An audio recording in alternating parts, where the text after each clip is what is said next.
Space, the final frontier.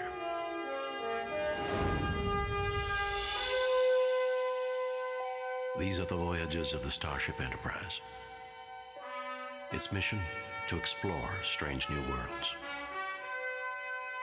to discover new life and new civilizations, to boldly go where no man has gone before.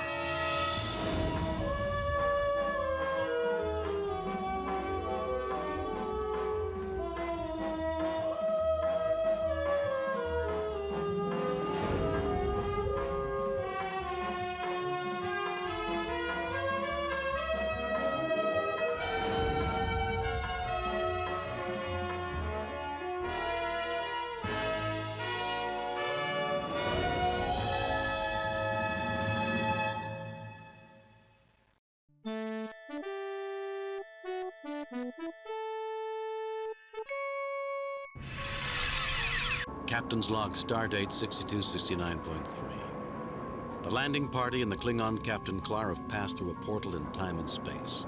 We're about to face tests by the Brassica. Success will mean formal relations. Failure will mean unknown. Welcome. We applaud your willingness to confront the unknown. Please tell us what's going on. Where are we? Patience. I cannot answer all yet. Those elements of our society still ill at ease with your cultures have more questions. We've had enough. No more foolish tests. More tests. Let's just get on with it. I'd like to hear what the others think. I will withdraw until you address me again. Well, that's trippy. Hello, welcome back as we do what may very well be the last episode of Star Trek Judgement Rites. We didn't really solve the mystery of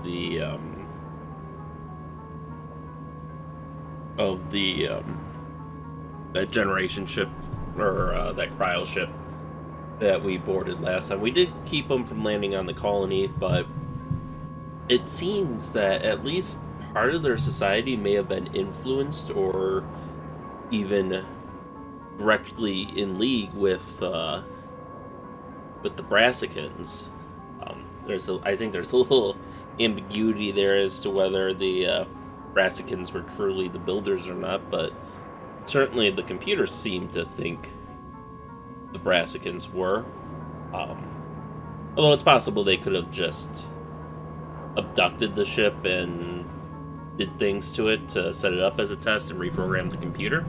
That's certainly possible too. But we decided to go exploring with Captain Klarr of the Klingon warship Voyages. And so we find ourselves in this trippy wet realm. So let's take a look around. One of the strangest projections you've ever seen. Dim colors swirl in all directions, so indistinct in form and pattern as to be unsure anything's there. A quite alien-looking being, its greenish skin hinting a plant phylogeny. Large eyes set well to either side of the head suggest a creature whose ancestors were more prey than predator. A third central eye augments 3D vision. A vibrating tympanum looking like an open mouth is the sound-producing organ. The brightly colored combs on its head might be personal adornment, rank significators, or tribal markings. Interesting. Nothing really. One of the strangest... Okay, so that's just for the background. One of the strangest... I guess, yep. The communications officer carefully controls her reactions and observes everything. The science officer is intrigued, but wary of an area which fails to conform to the precepts of Euclidean space. A Klingon self-assured in his power, yet not arrogant. His expression is unreadable. The captain seems edgy, alert to danger. The doctor is queasy from the bizarre distortion of space around him. Alright, Mr. Spock, track order readings if you please. An elaborate system is projecting these images, Captain. I speculate the Brassican heroes, the Gerent, confronted surreal perils.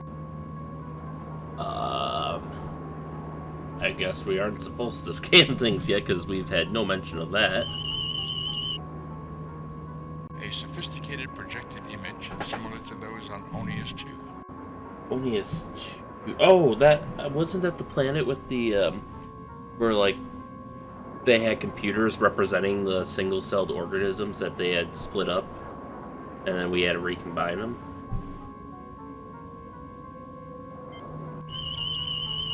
Thank you, readings, McCoy. It's not a living thing, Jim.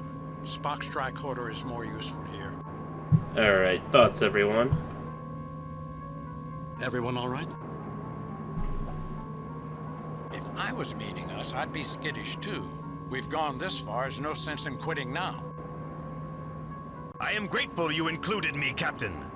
Representing the Klingon Empire, I believe we must not be cowed. Passivity may be regarded as undesirable to them. Captain, even though isolated, the Brassica are quite advanced. It's certain their insights will be unusual and enlightening. The logical course is to establish a dialogue. You get no response. The Brassica are calling the tune and expecting us to dance, Captain. It might be undignified, but all of us can make valid, responsible choices and stand by the consequences. Everyone all right? Alright, well, there's nothing more to do, I guess, than talk to this guy. Captain Kirk, I am here. Are you ready? Our mandate is to seek out new life, new civilizations. If we must do so, on your terms, we will. Explain yourself. We're not rats to run mazes. We deserve to know what you want. We welcome contact with the new race, but you try our patience. No more tests or we'll leave. Now, our mandate is to seek out new life, new civilizations. If we must do so, on your terms, we will. Listen. We have modified our legends by what we understand of your species. You will be asked a question and may discuss it. Only one person may answer. Begin. Hello. I make the first query. It is that question posed to the heroic companions we call the Gerent. Answer this. Who among you may go to the greatest pains in the pursuit of life? You may talk. I will withdraw until you choose to speak with me. Remember, only one of you may reply. Curious, does... Oh my god, he counts as a party member. Alright, tricorder readings. Well, first let's look around. One of the strangest... We're still projecting, okay. The colored combs atop the Brassican's strange-looking head catch your attention, but you do not know what significance they might have. This still projection? One of the strange... Alright, Mr. Spock. One of the strange... The Vulcan is fully engaged in analytical thought. The lieutenant seems to be in deep thought. The captain thinks about options the Brassica haven't anticipated. The good doctor ruminates. The Klingon's eyes assess each person in turn, leaving a sense of judgment failed at every hand. Mr. Spock, tricorder readings around here.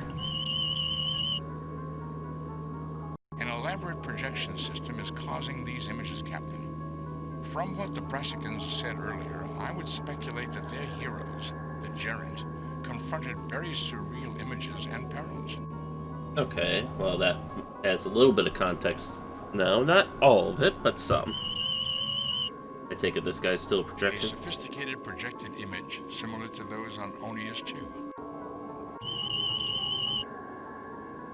A sophisticated projected... Okay. Then McCoy, I presume, is... It's not a living thing, Jim. Spock's tricorder is more useful here. Can we contact our ship? No response. We're alone. I guess not. I believe I'm the obvious answer to this question. I'm a ship's captain. 430 lives depend on me, on my every decision. Our mission is, in part, to seek out new life, new civilizations, so it comes down to me. Am I any different? Does not my crew live or die on my decisions? I explore space for the Klingon Empire! The starship captain stands as representative of the United Federation of Planets. Many races, whose goals and visions for the future are pursued together. Who shoulders the greater weight, Captain Klarr? No one has ever accused you of modesty, Kirk. See it as you will. You, surrounded by your fellow humans and officers, or me, the sole representative of my empire. I may not be Vulcan, but I'm the logical choice. Who goes through more pains in pursuit of life than a doctor? I am the right choice, Kirk, and I'm certain you understand why. The Brassicans' question is not, properly speaking, a riddle. A riddle has a right and a wrong answer. This is more philosophical, with many possible answers. Then how can we possibly answer correctly, Spock? Or can we? One answer will seem more satisfactory than all others, Captain. At least we can eliminate you, Spock, from this horse race. I don't see any right answer for you to be the person who would go to the greatest pain in the pursuit of life. On the contrary, Doctor, respect for all living things is fundamental to Vulcan philosophy. A rigorous adherence, unlike humans' variable justifications. You aren't suggesting, Spock, that you're the right choice. I believe I may be, Doctor. The Brassicans may agree. Gentlemen, I think you may be overlooking a fundamental difference between me and everyone else here. I am the only female, the only one capable of bringing forth new life. That qualifies me as the one among us who might go to the greatest pains in the pursuit of life. Jim, it's evident that each of us believes we're the right choice. I'm reasonably sure I'm the person they have in mind. But I can see everyone can make a case for themselves. As indeed we have, Doctor. I fail to see how further discussion will alter the situation. Either you must come to some decision, weighing the strength of individual opinions, Or I get some hints out of our green host. Something tells me that's not going to happen. Their rules seem pretty rigid, so the next time we talk, we have to have an answer. That being said, Kirk and Klarr's position are being pretty similar as are Spock and McCoy's, in that they all, lives depend on them, they respect life, but I feel this riddle is more base. Uhura brings a good point, because childbirth, from what I hear, is pretty damn painful. I certainly know I wouldn't want to go through it, so, for someone to go through that willingly to bring life, to enjoy life, I think we'll side with Uhura on this one. Alone among the people here, I am female and capable of childbearing. The nurturing of a new life remains a uniquely female labor. Certainly, I am the one among us who might go to the greatest pains in the pursuit of life. Your answer is accepted. However, this is not to say whether this answer is right or wrong. Where's he gone? The next question awaits, Captain Kirk.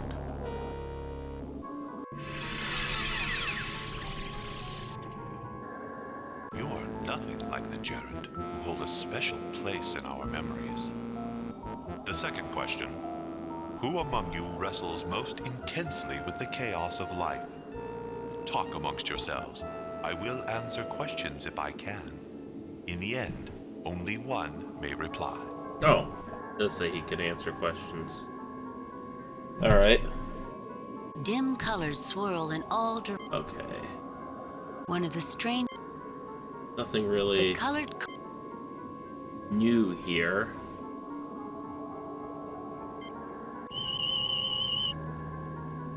Nothing.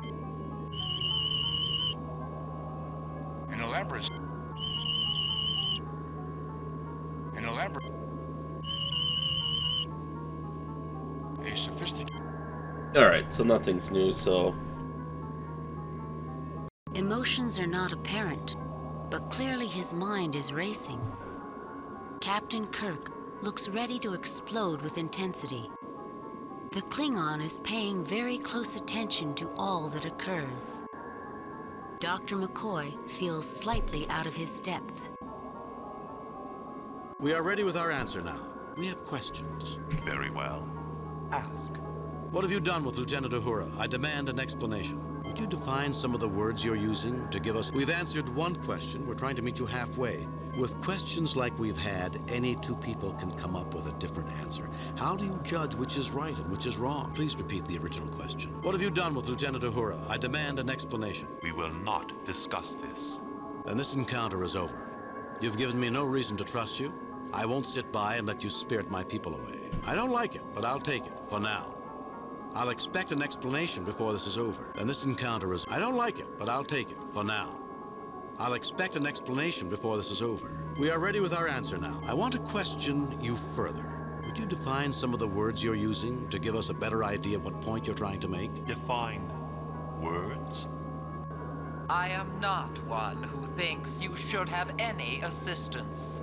Others among us are less hostile, Captain. Perhaps a broad hint, something less definite than the words. Define the words? We communicate clearly. Without ambiguity, it would not be a riddle. Would you at least explain the context of the words? You are not making a good impression on my associates, Captain Kirk, as I anticipated. What is it you want defined? Explain your use. Forget I asked. Let's get on. Explain the phrase. Explain your use. Forget I asked. Let's get on with something else. Indecisive. Not an improvement, Kirk.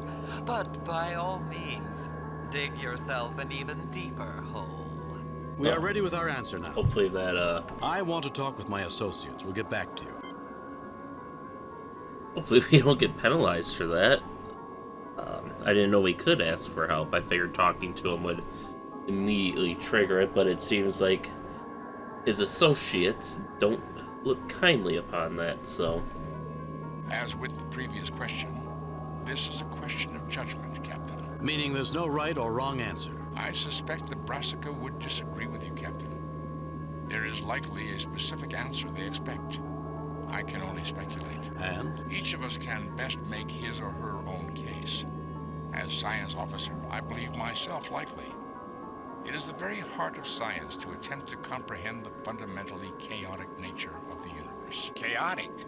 If the universe wasn't ordered, we couldn't make sense of it, Spock. As you are certainly aware, Doctor, chaos defines the very nature of patterns. However, this does not mean random. Well, that may be. On the other hand, I would be the last person to say a Vulcan wrestles with any concept. And don't you raise your eyebrow at me, Spock. I definitely feel like Spock's a prime candidate for this, you know, with his two halves, his human and Vulcan halves. Let me explain. I believe I am the appropriate answer to this question because of my position as captain of the Enterprise. A captain sailing the emptiness of space. Lives that rely on your every word. I thought that too, Kirk. It is not sufficient. I disagree, Klarr. Without a strong hand at the tiller, shipboard life would dissolve into chaos. Those demands make me the best answer. It's obvious you have never spent time among Klingons, Kirk. The life of the Klingon warrior is the struggle between control and chaos. Controlled chaos is how you describe it, Klarr? I'm surprised. Clearly, the Brassica know more of us than you, and I am certainly the one who these aliens intend to answer. My lineage extols the tradition of Kalas. My reasons for selecting myself are at least as good as yours, Klarr. Spock's on the right track, Jim, but he's still wrong. I focus on the chaos of life. Who struggles more than a physician? Made some sense, McCoy. And I've heard you were a humble country doctor. Sounded more like a Vulcan. No need to be insulting. Gentlemen, we've had enough chaos to deal with. Interesting analysis, Bones. However, I think I might be the one the Brassica have in mind. Wow. I'm wondering now if maybe it's McCoy, just because the strong response that he got from everyone. Klarr seemed to agree with him, which is more agreement than anyone else. McCoy kind of agreed with Spock, I guess, but I suppose I see his point. He has to deal with the chaos of life every day as he patches up people's injuries.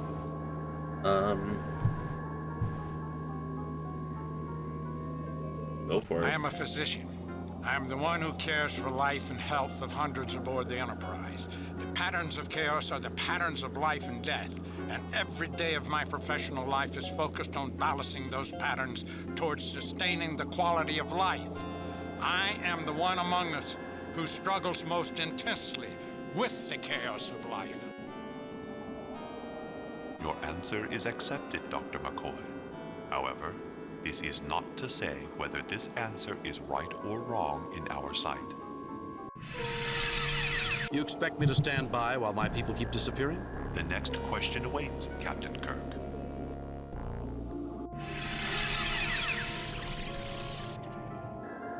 Congratulations, Captain.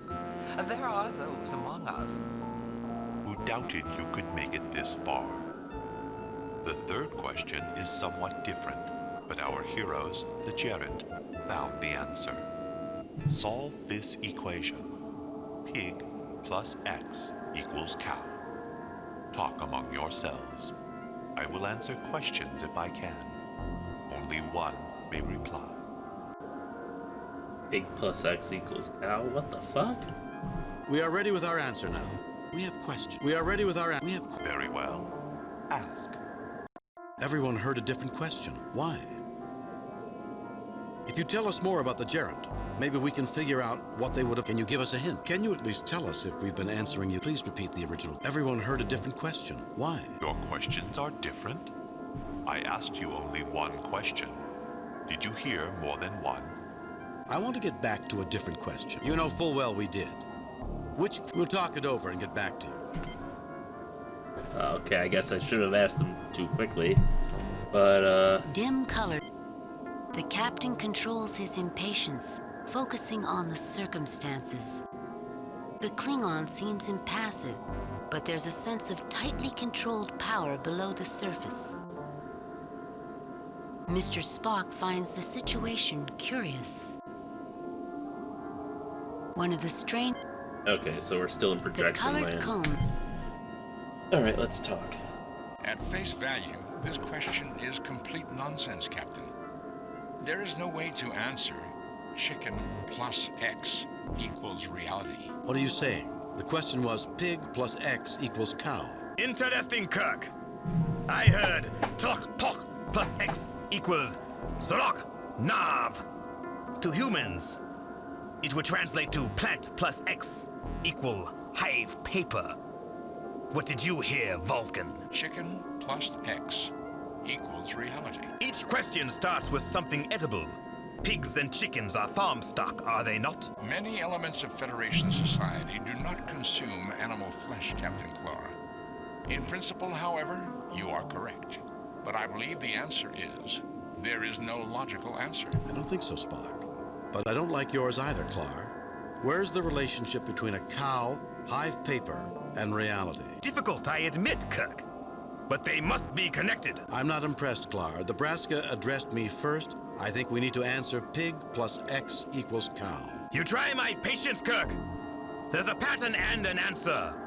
A Tlok Pok grows a flower that Ka-Cha insects visit, and Ka-Cha make nectar and hive paper. So flour would work. And what does that do for my question? Or Spock's? Your officer was asked to solve chicken plus X equal reality. The philosophers of Ballari 7 maintain a celestial bird, something like a chicken, laid an egg from which the universe hatched. The idea of reality began as something egg-shaped, was an early theory of Klingon cosmologists. You're stretching, Klarr. It all fits. The Tlok Pok flower is egg-shaped. Therefore, I believe egg is correct for all equations. Kirk, in a barter society, might not a cow be worth, say, a pig with a clutch of eggs thrown in? Klarr, I come from a farm on Earth in a state called Iowa. Your solution makes some sense, but so would pig plus crate of apples equal cow. It's something else. If I may, based on the evidence, I remain convinced there is no answer. A time will come when we must answer. I'm willing to let either of you answer. The Brassica will allow only one to answer. Getting more than one question confuses things. I still have a gut feeling that pig plus X equals cow is the one. The answer must be something about shifting the letters. I'll get it in another minute.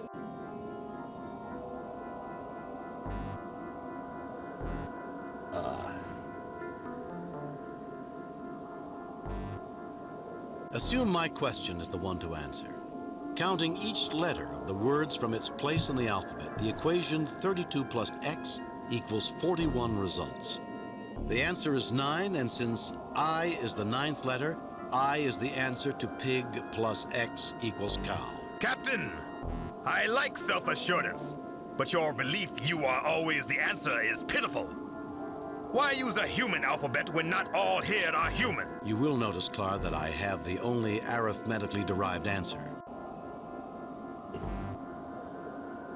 More than one question and the answer must solve them all.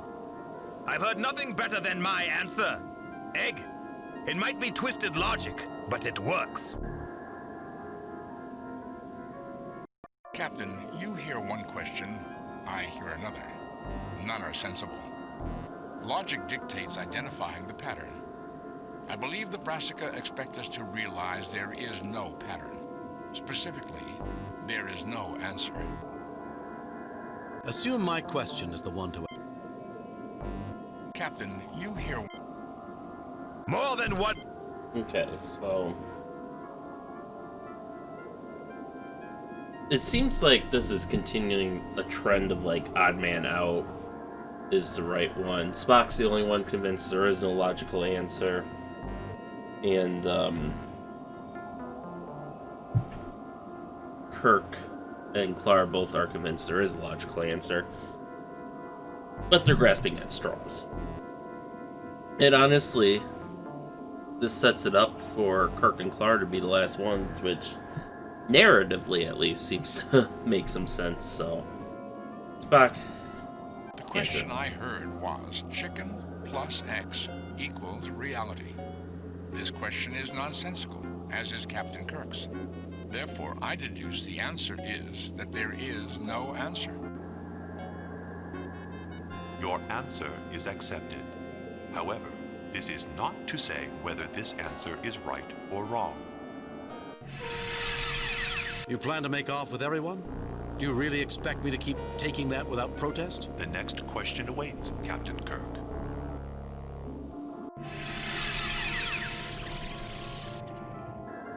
I am astonished that an alien like you has muddled your way this far. It is a great honor that we share the Riddle Master's questions to the Gerent. The last question. Answer this. There are two present. Only one may go. Why should you be the one to leave this place alive? Discuss this. I will answer questions if I can and will. You might want to discuss this with me to explore your options.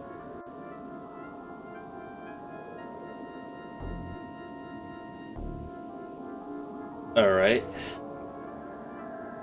The Klingon captain's eyes burn with anger. I bet they do. The captain has the wary, angry look of someone who suspects he's the butt of a bad joke.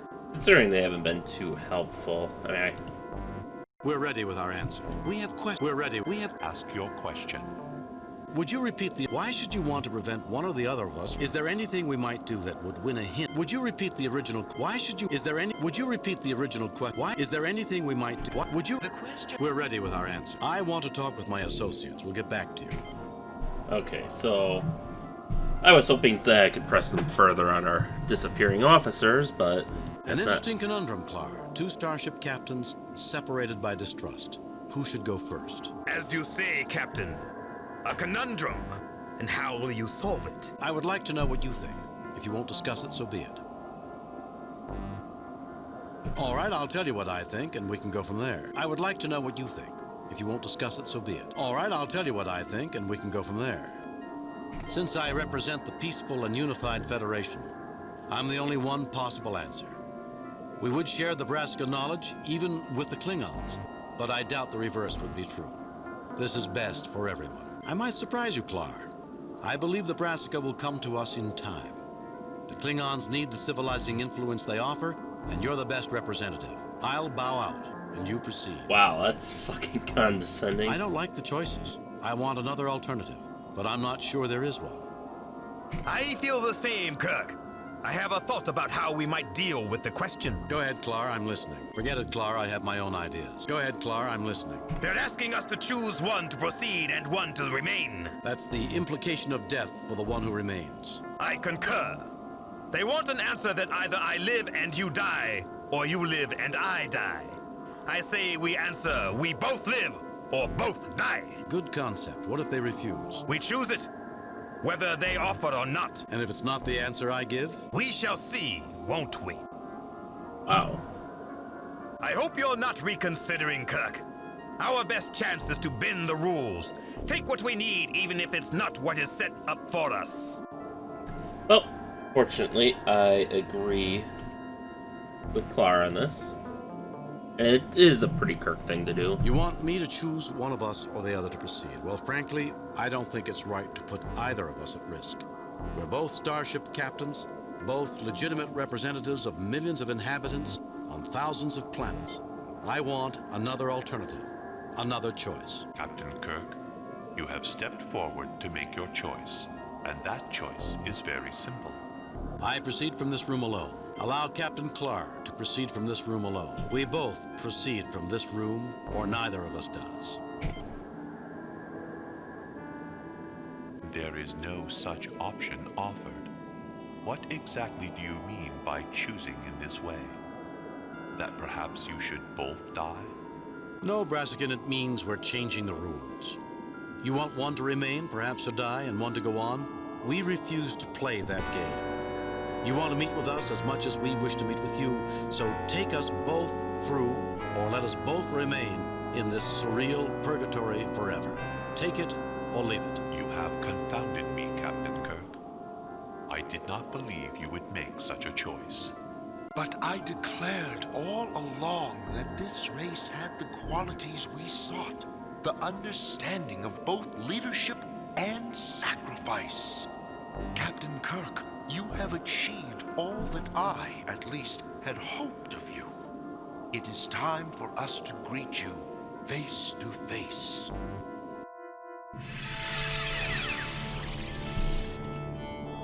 Well, hello. Greetings.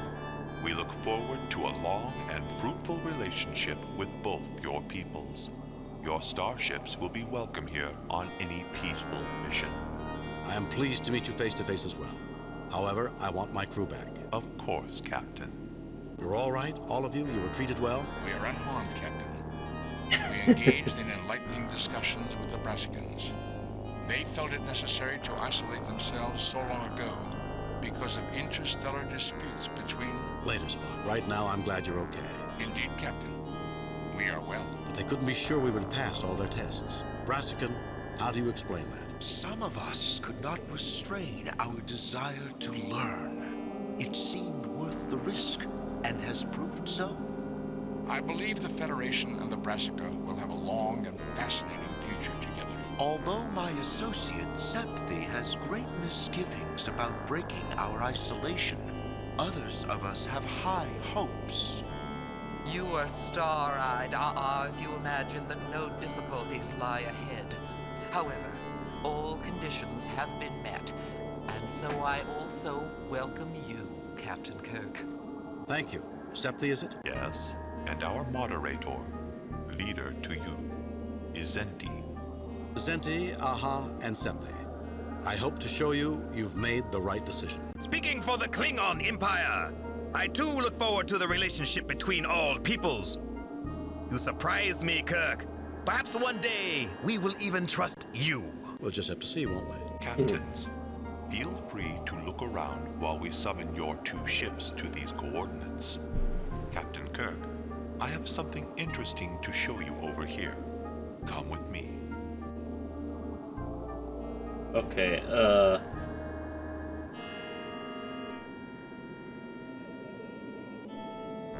there's definitely a mix-up between who's speaking and their Captain names. Kirk, I have misgivings about the Klingon race. For our mutual protection, here is a Paralens disk of data which I want you to have. With this knowledge, you can come to our defense. Will you take it and safeguard our future? Yes, I'll take the disc. Not without knowing more about it. No, take it up with the Federation ambassador when it gets here. Yes, I'll take the disc. Not without knowing more about it. We can give you the know-how to build a reader console for the Paralens. What else would you want to know?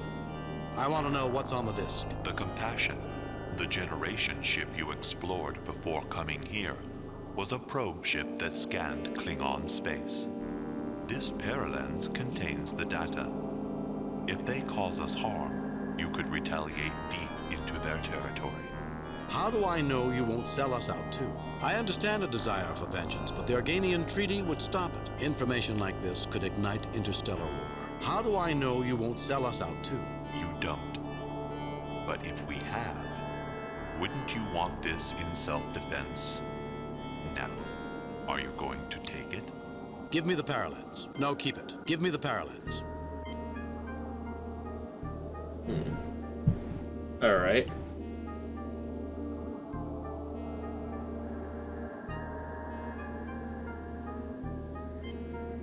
The other two aliens seem to defer to this Brassican. However, the bizarre features render incomprehensible any expression. They look a little funny, but their world It is is beautiful. impossible to decipher any emotion or expression on this alien. So this is supposed to be It is impossible to decipher. Septhi. I think that's supposed to be the girl alien, whereas these two are the guys. But A distant dwelling of the Brassica. Oh. A green dome frames the Brassican dwelling. I think that might be some what's it called? That not gender dysphoria, but The floor. The Klingon captain looks suspicious. The captain is clearly gratified to finally be face to face with the Brassicans. gender dimorphism. The Vulcan Is that the word I'm appears thinking of? fascinated by the Brassicans. The good doctor seems quite pleased. The lieutenant seems intrigued by the presence of the Brassicans. I think our mission is about finished, Captain. Unless you have something you wanted to show me. You about done, Jim? You kind of look like you got something else. Is there something else before we go, Captain? Yeah. Klarr. What's this, Kirk? It looks like a Paralens. Zente, what do you know about this? Captain Kirk, is it your intention to turn over that data to Captain Klarr?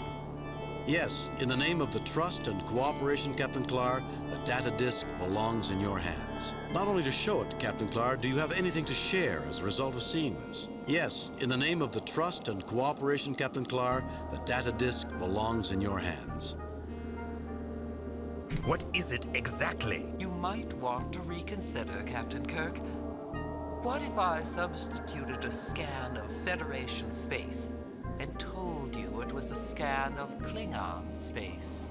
These aliens gave you a scan of our sovereign territory, Kirk?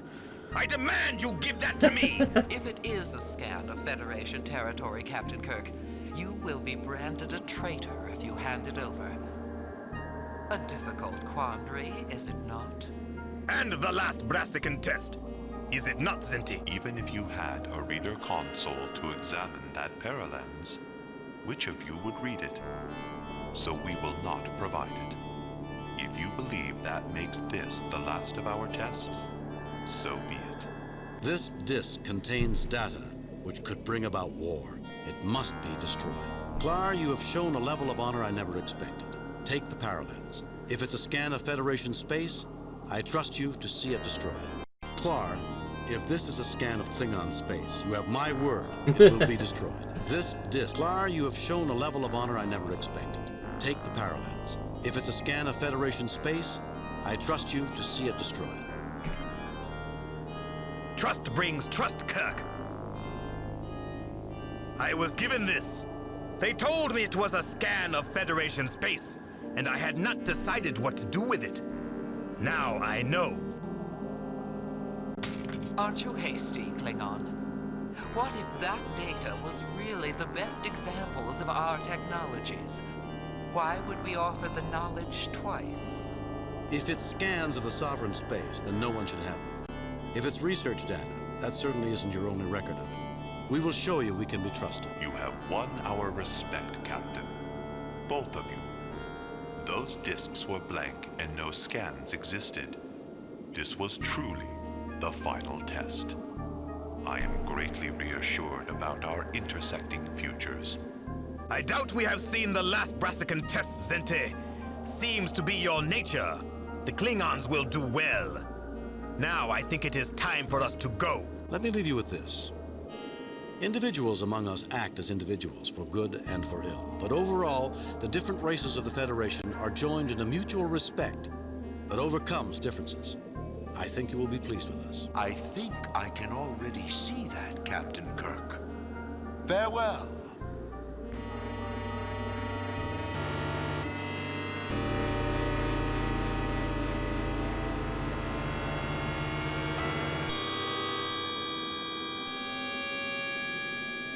Captain's log, stardate 6270.5. We have succeeded in making formal contact with the Brassica. We look forward to a long and productive relationship with them. So, Lieutenant, you turned down the Brassica's offer to become the Federation official ambassador. Not in my job description, Captain. And they were probably just testing me. A formidable accomplishment, Captain. Establishing diplomatic relations with a new and advanced alien race. Improving our relations with the Klingons. Impressive. Thank you, Mr. Spock. Everyone's so cheerful today. Even Spock's in a good mood. This makes me nervous. Message from Starfleet, Captain. There's my answer. I've reviewed your report from your recent assignment, Captain. I have a few comments. I am very pleased with your performance. It was a perfect mission, Jim. Your reputation as Starfleet's best starship captain is secure. Kane out. Another message from Starfleet. On screen. Jim, we have evaluated your current series of missions, and we are impressed.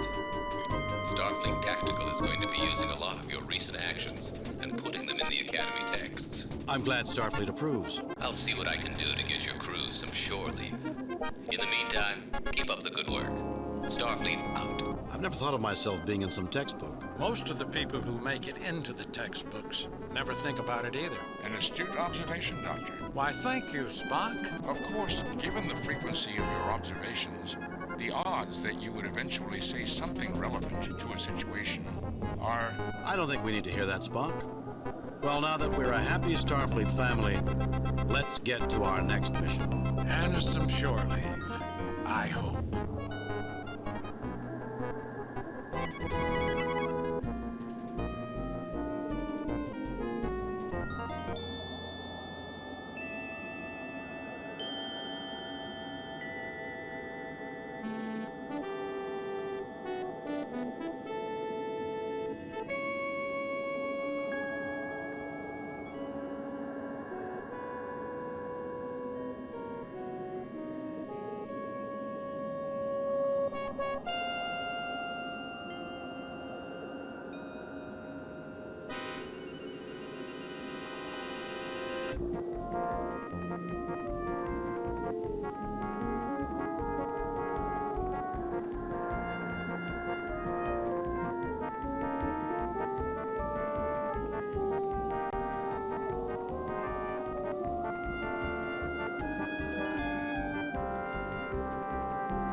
But everything, that's kind of a creepy note to leave things off on.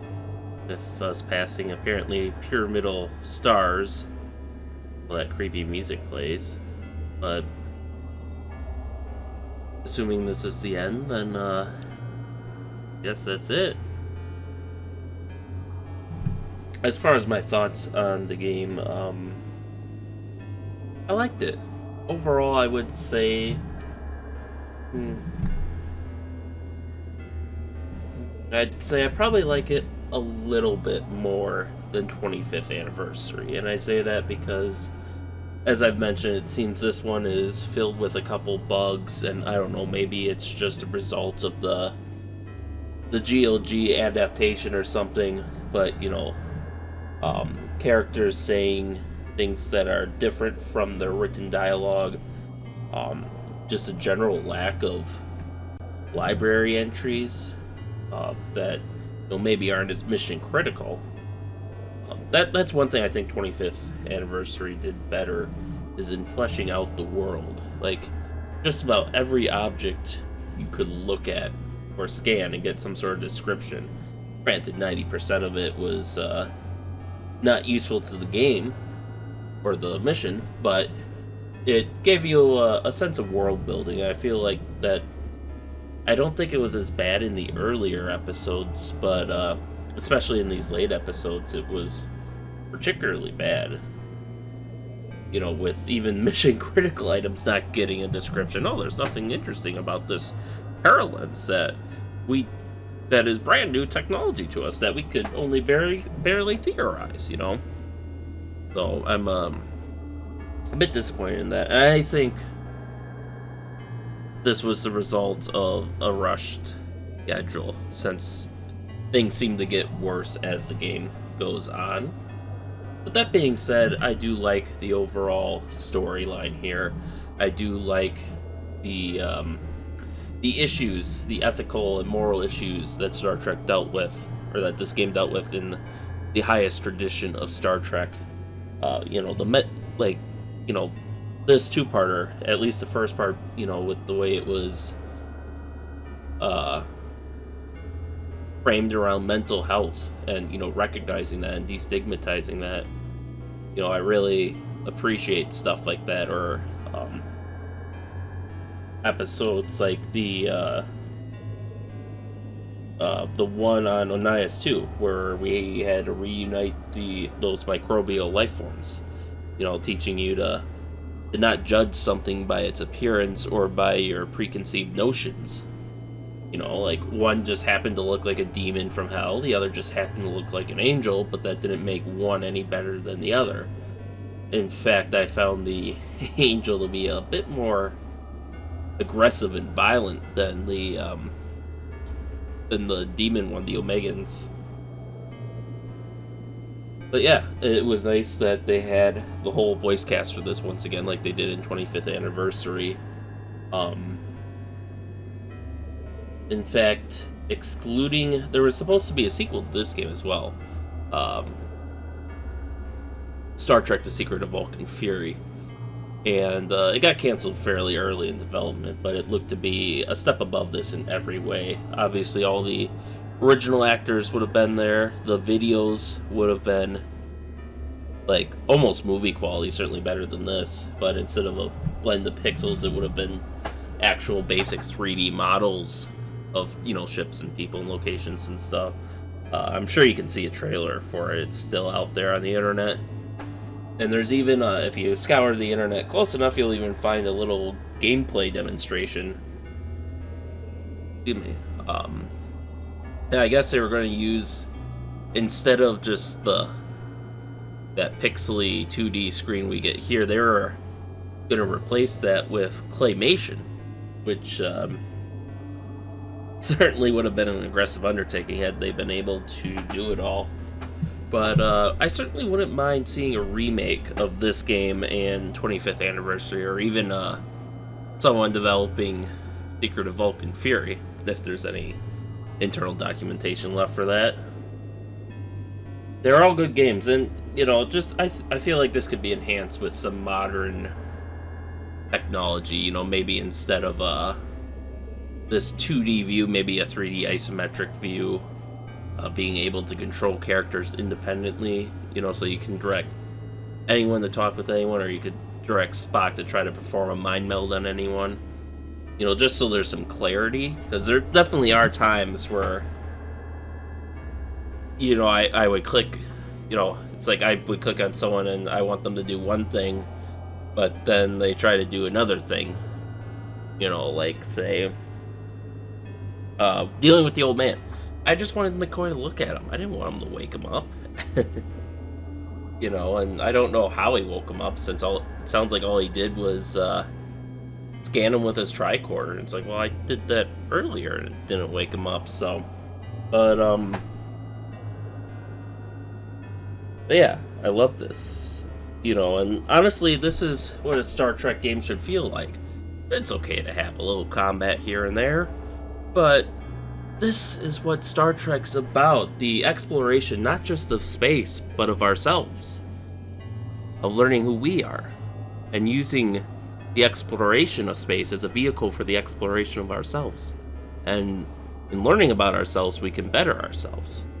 And that's something, I'll try not to get too much into it, because I don't want to spoil this, but that's something I feel Discovery and Picard seem to have forgotten, although Lower Decks, it may be a comedy, and it may be a bit irreverent at times, but Lower Decks is the most Star Trek of all the new series, honestly. And playing this game definitely reinforces that, as we see what Star Trek was supposed to be. But that's about all I have, I think. I guess at this point, I just want to say, as I'm recording this in 2020, a lot of the original cast is gone.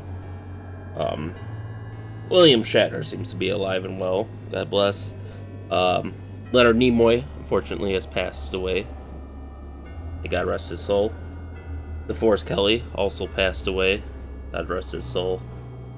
George Takei is alive and kicking, thankfully, at least as of when this was recorded. As is, what's his name?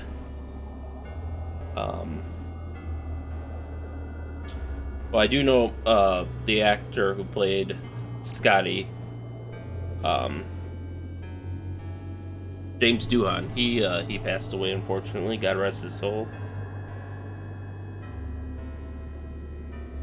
And I think the other, I know Nichelle Nichols is alive, but she is currently experiencing, dementia, I believe, and I fear she's not, too long for this world.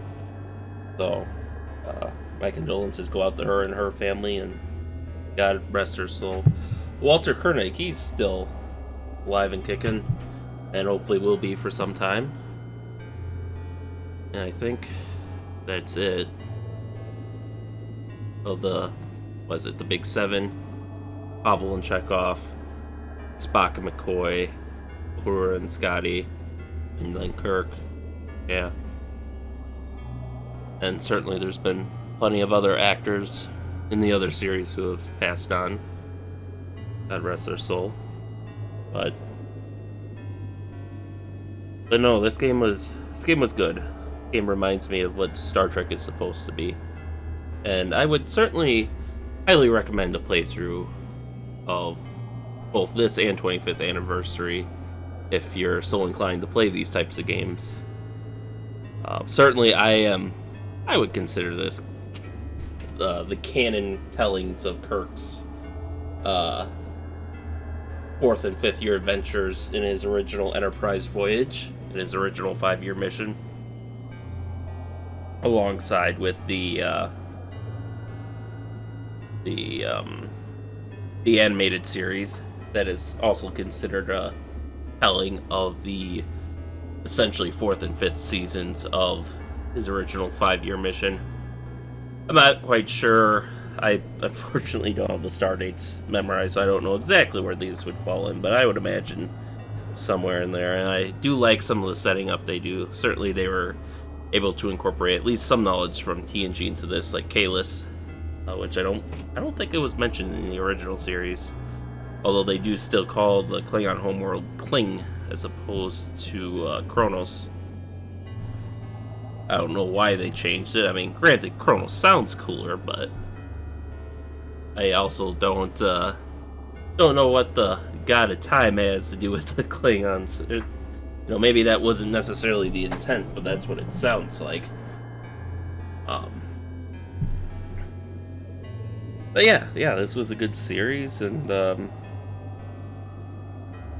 excuse me. There's a few more adventures out there in the games with Kirk at the forefront, but I think next time we'll be skipping ahead a couple years into the refit era, the TOS refit era, and we'll be watching a new group of travelers learn and equip themselves to take up to the challenges of space exploration. So no guarantees on how soon that will be starting, because there's still some tweaking I have left to do with it, but in any case, I think that includes most of my thoughts on this for now. So with that, thank you all for watching, and stay tuned for next time, and stay safe out there in the crazy world we have today, and I'll see you then.